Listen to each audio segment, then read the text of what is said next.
أكبر الحيوانات على وجه الأرض. لن تصدق أن بعضها موجود فعلا. أكبر حيوان على وجه الأرض هو الحوت الأزرق.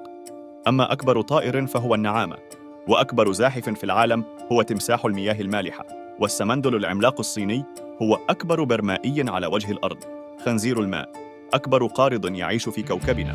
الأناكوندا العملاقة هي أكبر ثعبان مخيف. وتنين الكومودو المرعب هو أكبر سحلية. وأكبر المفصليات هي سلطعون العنكبوت الياباني.